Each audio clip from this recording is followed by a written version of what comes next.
ഓം ശാന്തി 29/1/2026 പ്രഭാതമുരളി മധുബൻ. മധുരമായ കുട്ടികളെ, തന്റെ മധുരമായ അച്ഛനെ ഓർമ്മിക്കൂ. എങ്കിൽ നിങ്ങൾ സതോ പ്രധാന ദേവതയായി മാറും. എല്ലാത്തിന്റെയും അടിസ്ഥാനം ഓർമ്മയുടെ യാത്രയിലാണ്. ചോദ്യം: ബാബയുടെ ആകർഷണം കുട്ടികൾക്കുണ്ടാകുന്നതുപോലെ ഏത് കുട്ടികളുടെ ആകർഷണമാണ് എല്ലാവർക്കും ഉണ്ടാകുന്നത്? ഉത്തരം: ആരാണോ പൂക്കളായി മാറിയത്. ചെറിയ കുട്ടികൾ പൂക്കളായിരിക്കും. അവർക്ക് വികാരങ്ങളെക്കുറിച്ച് അറിയുകയില്ല. അതിനാൽ അവർ എല്ലാവരെയും ആകർഷിക്കാറുണ്ടല്ലോ. അങ്ങനെ നിങ്ങൾ കുട്ടികളും പൂക്കളായി, അർത്ഥം പവിത്രമായി മാറുമ്പോൾ എല്ലാവർക്കും ആകർഷണമുണ്ടാകും. നിങ്ങളിൽ വികാരങ്ങളുടെ ഒരു മുള്ളുപോലും ഉണ്ടാകരുത്. ഓം ശാന്തി. ആത്മീയ കുട്ടികൾക്കറിയാം ഇത് പുരുഷോത്തമ സംഗമയുഗമാണെന്ന്. തന്റെ ഭാവിയിലെ പുരുഷോത്തമ മുഖം കാണുന്നുണ്ടോ? പുരുഷോത്തമമായ ശരീരം കാണുന്നുണ്ടോ? അനുഭവം ചെയ്യുന്നുണ്ട്. നമ്മൾ വീണ്ടും പുതിയ ലോകത്തിൽ ഈ ലക്ഷ്മി നാരായണന്റെ വംശത്തിലേക്ക് പോകും. അർത്ഥം സുഖധാമത്തിലേക്ക് പോകും, അല്ലെങ്കിൽ പുരുഷോത്തമരായി മാറും. ഇരിക്കവേ ഈ ചിന്ത വരുന്നുണ്ടോ? വിദ്യാർത്ഥികൾ പഠിക്കുമ്പോൾ ഏത് ക്ലാസ്സിലാണ് പഠിക്കുന്നത് എന്നത് തീർച്ചയായും ബുദ്ധിയിലുണ്ടായിരിക്കുമല്ലോ. ഞാൻ വക്കീൽ അല്ലെങ്കിൽ ഇന്നയാളായി മാറുമെന്ന്. അതുപോലെ നിങ്ങൾക്കും ഇവിടെ ഇരിക്കുമ്പോൾ അറിയാം നമ്മൾ വിഷ്ണുവിന്റെ കുലത്തിലേക്ക് പോവുകയാണ് എന്ന്. വിഷ്ണുവിന്റെ 2 രൂപമുണ്ട്: ലക്ഷ്മിയും നാരായണനും, ദേവി ദേവതയും. നിങ്ങളുടെ ബുദ്ധി ഇപ്പോൾ അലൗകികമാണ്. മറ്റൊരു മനുഷ്യരുടെ ബുദ്ധിയിലും ഈ കാര്യങ്ങളുടെ ധാരണ ഉണ്ടായിരിക്കില്ല. നിങ്ങൾ കുട്ടികളുടെ ബുദ്ധിയിൽ ഈ കാര്യങ്ങളെല്ലാം ഉണ്ട്. ഇത് സാധാരണ സത്സംഗമല്ല.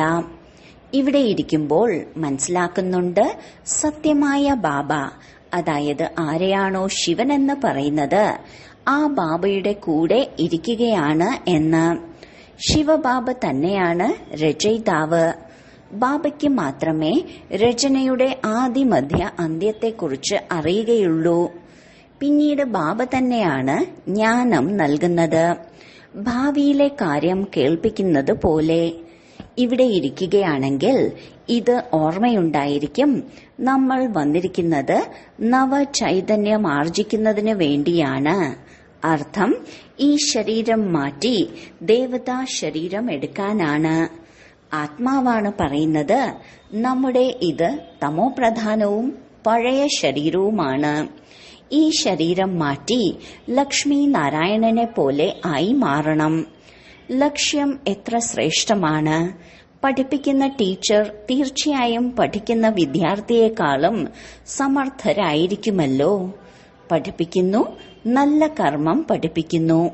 അപ്പോൾ തീർച്ചയായും ഉയർന്നതായിരിക്കുമല്ലോ.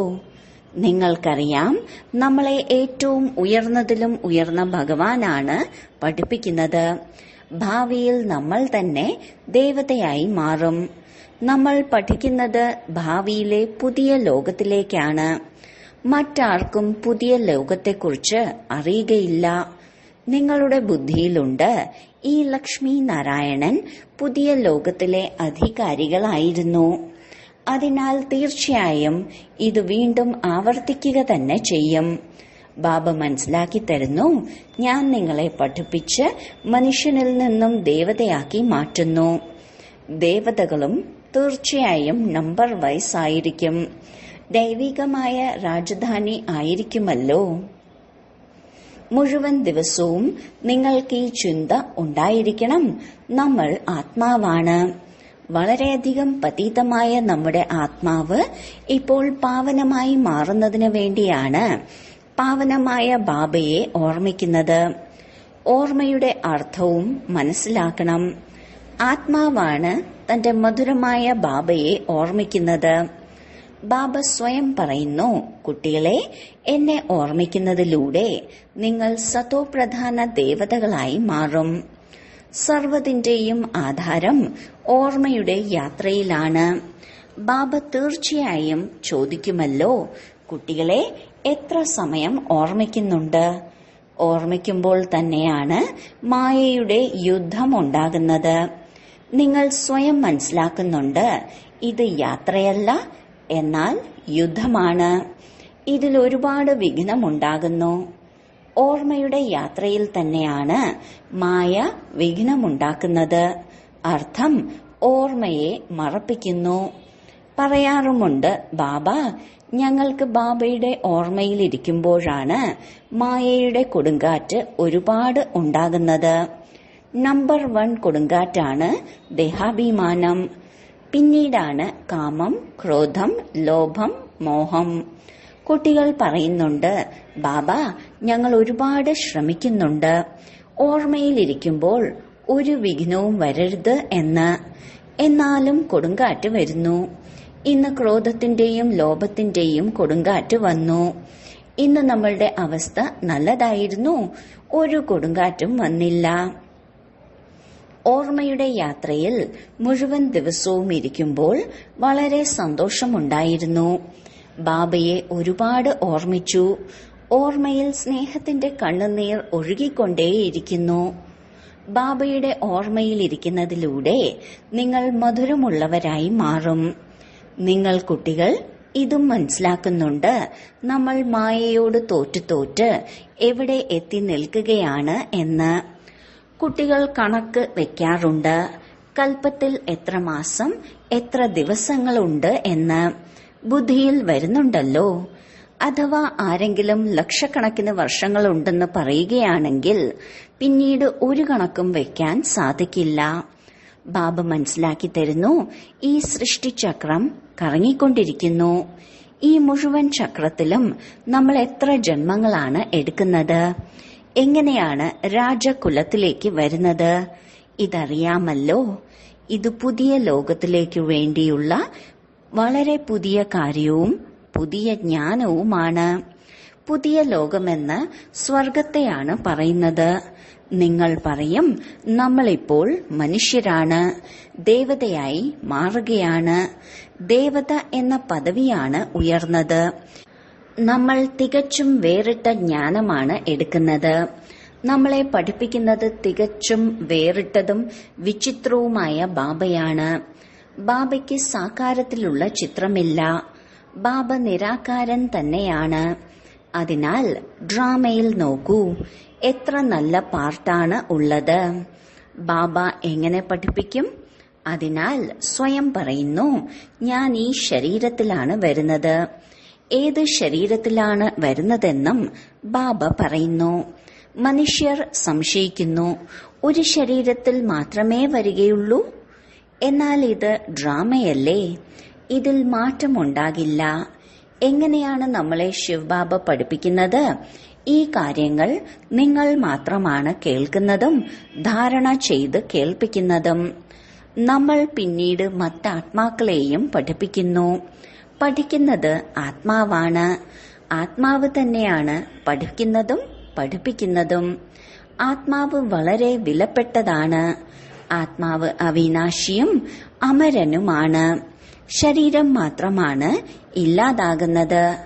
നമ്മൾ ആത്മാക്കൾ നമ്മുടെ പരംപിത പരമാത്മാവിൽ നിന്ന് ജ്ഞാനം എടുത്തുകൊണ്ടിരിക്കുകയാണ്.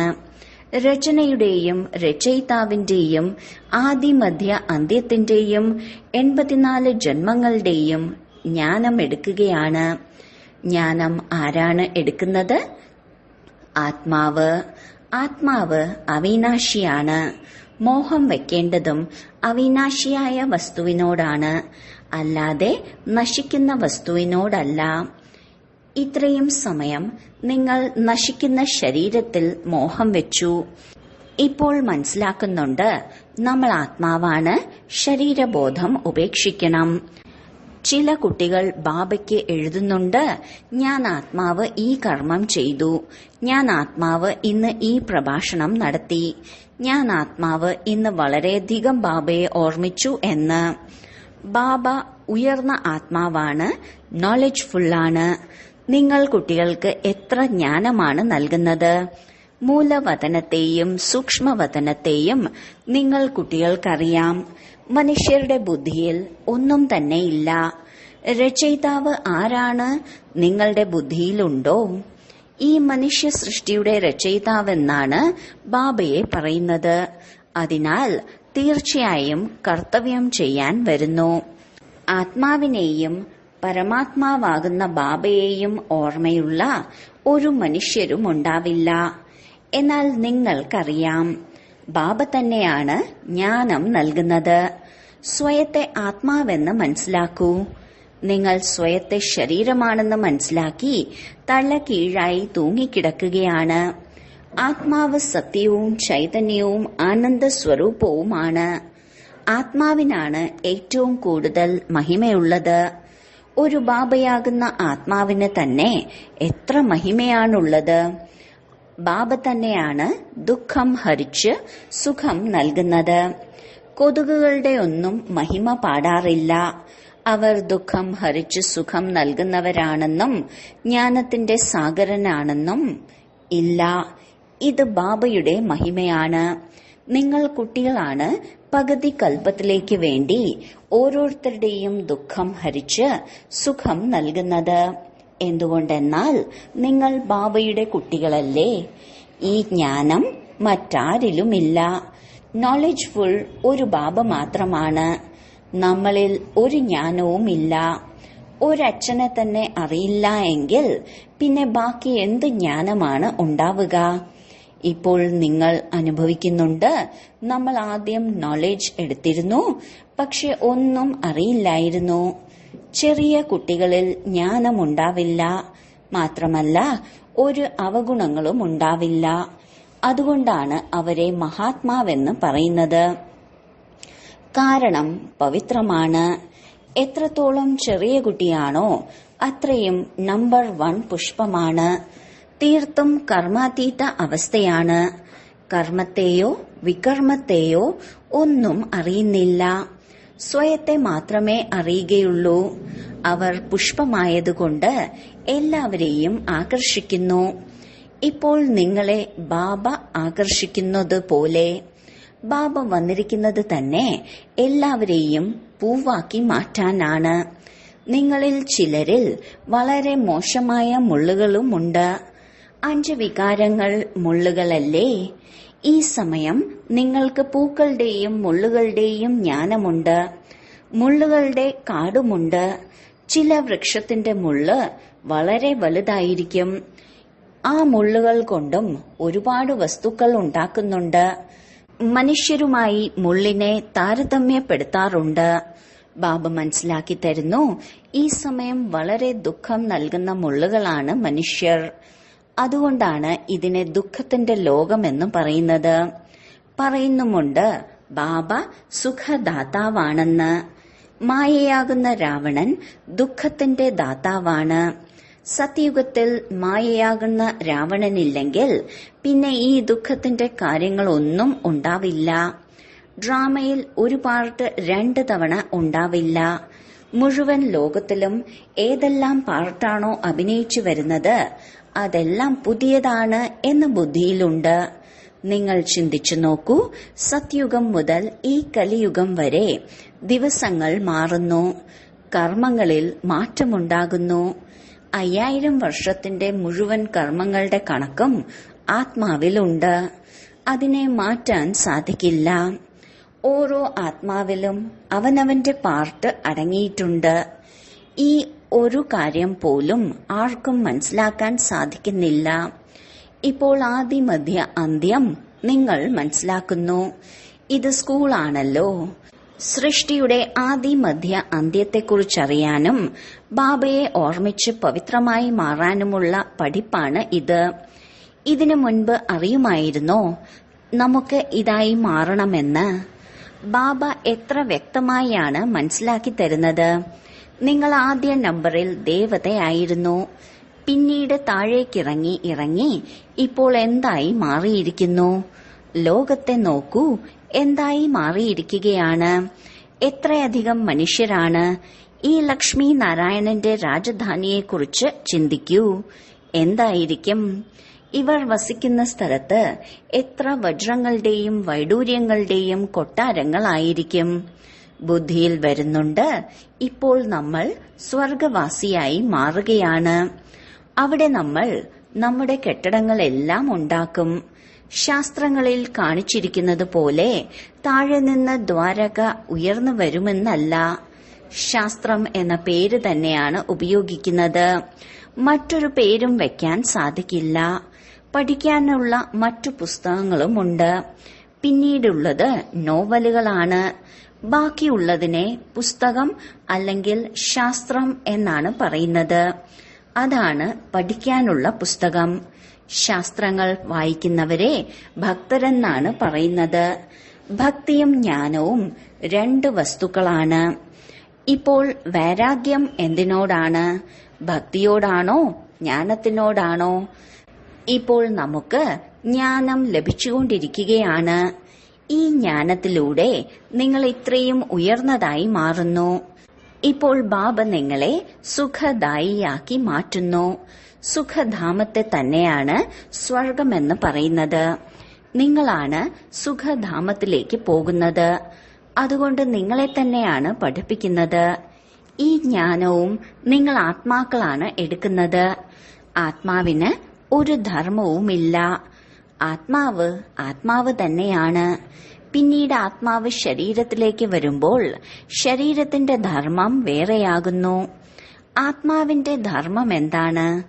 ഒന്ന് ആത്മാവ് ബിന്ദു സമാനമാണ്, മറ്റൊന്ന് ശാന്തസ്വരൂപവുമാണ്.